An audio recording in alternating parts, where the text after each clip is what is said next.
Chris Paul checks in at number 5. Why? Because he is the president of the Players Union. He is a leader. 2, you see him in action on the court. Very vocal. I mean, he'll have a conversation and an argument with anyone on the court, from officials to players to fans to announcers, what have you. He just loves to communicate. Number 4, DWade. Why? Well, DWade did something a number of years ago. He stepped back, gave his team to LeBron James, and it brought him 2 more NBA championships. A smart man. But also it sent a signal to the rest of the league that you can't do it alone, okay? And you have to be unselfish regardless how good you think you are as a basketball player. And I think that mindset from DWade has allowed him to be extremely influential, and people will listen to him because of what he had to give up in order to create success for not only himself, but the organization that has been supporting him since he has been in the league, and that's the Miami Heat. Number 3, Tim Duncan. Because of the way he handles his greatness, how humble he is.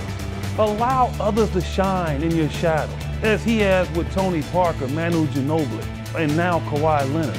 Tim Duncan doesn't care. He just wants to win.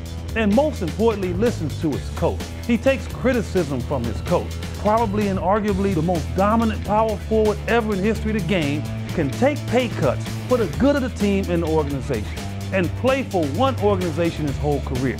Number 2, Kevin Durant. I don't know about you, but I saw Kevin Durant hurt this year, and he seemed like he was playing. Why? Because he was just as visible in a suit as he was in a uniform, because he was on the bench supporting his team.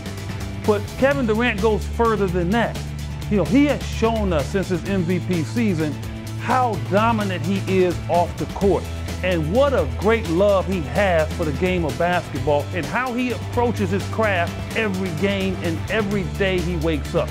Number 1 is LeBron James, because he personifies wins, he personifies awards, greatness, overcoming odds in terms of what people place upon him. And also what's most important and what I like about him is that LeBron James is unafraid to thrust himself into situations outside of basketball and have opinions about them.